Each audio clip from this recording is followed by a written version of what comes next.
تو اسلام یہ کہتا ہے کہ جس نے تمہیں بہن بیٹی دی وہ تمہارے ماں باپ کے بعد تمہاری سب سے زیادہ عزت کے لائق ہے.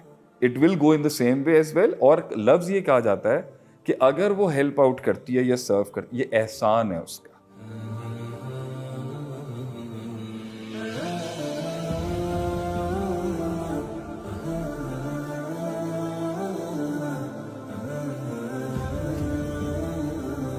شیخ صاحب میں سمجھنا چاہ رہا ہوں کہ ایک جو گھر ہوتا ہے، فار انسٹنس اس کے اندر 4 لوگ ہوتے ہیں، 6 لوگ ہوتے ہیں، آپ کا فادر ہوتا ہے، مدر ہوتی ہے، بہن بھائی ہوتے ہیں، وہ کل کو آپ کی وائف بھی آ جاتی ہے.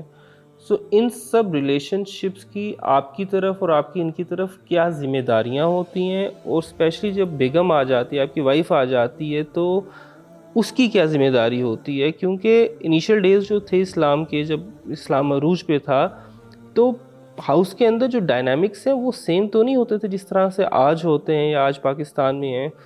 تو پھر آج ایسی ایکسپیکٹیشنز کیوں ہیں شادی کے بعد بیٹوں سے یا بہوؤں سے؟ جو سوسائٹی کا اور جو خاندان کا اس وقت کا پرسپیکٹو تھا نا، اس میں اوبیسلی مرد کماتا تھا.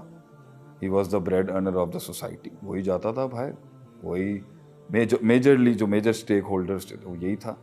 اور عورتیں جو تھیں، اس بیویاں جو تھیں، اس کے اندر اس کا کام نان نفقہ پرووائڈ کرنا. ہم تو فیملی بلڈنگ سے لے کے چلتے ہیں نا، واز کہ بھائی no free consumption of women and of men by any gender of the society. You cannot consume anybody just for the sake of your desires. There has to be a price for it, and the price is commitment and responsibility. وہاں پر اس زمانے میں 4 طریقے سے زنا ہوتے تھے، اور اس کے اوپر ایک بہت لمبی حدیث آتی ہے کہ وہ کپڑے لٹکائے جاتے تھے ریڈ کلرز کے، and that's how that was the red light area of that time. تو اس کے اندر فورنیکیشن کے 4-5 طریقوں سے کرتے تھے. One woman would sleep with 10 men, or like she would sleep with any nobles, and whatever the child would be, وہ جس کو بولتے. Anyway, Islam came with against fornication and adultery, and he said the marriage is the institution. اور جو اسلام نے abolish کیا وہ ساری practices جس میں rights confiscate کیے جا رہے تھے.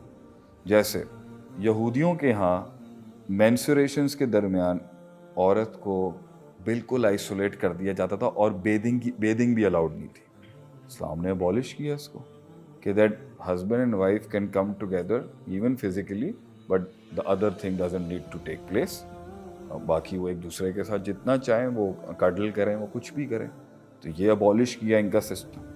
وہ اسی طریقے سے وہ کمٹمنٹ کے اندر عورت کے اوپر مرد کی خدمت لازم تھی، بس نتھنگ مور دین دیٹ. اب میں بتاؤں گا آگے اگر آئے گی تو وہ کس پرسپیکٹیو میں آئے گی. تو اسلام جو ہے نا ایک میجر ڈو دیتا ہے اور پھر اس کو گارنش کرتا ہے اور چیزوں کے ساتھ. اور مرد کے اوپر جو تھا وہ عورت کو نان نفقہ پرووائڈ کرنا تھا. یعنی اس وقت یعنی اس کا خرچہ وہ مرد کے ذمے تھا، اس کی سیکیورٹی وہ مرد کے ذمے تھی. دس واز دا کمٹمنٹ جس کے ساتھ دے ول گو along with each other.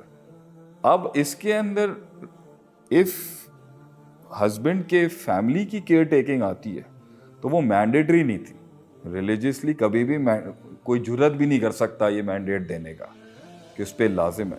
لیکن پھر اسلام ایک اور چیپٹر کھولے گا، the chapter of ethics, the chapter of احساس، and the chapter of high performers, ظرف، اعلیٰ، ظرفی وغیرہ. تو اسلام جو ہے صرف اسپرچویلٹی اور ڈوز ڈو ناٹس کا نام نہیں، ایتھیکل باب بھی کھلا ہوا. تو اسلام یہ کہتا ہے کہ جس نے تمہیں بہن بیٹی دی وہ تمہارے ماں باپ کے بعد تمہاری سب سے زیادہ عزت کے لائق ہے.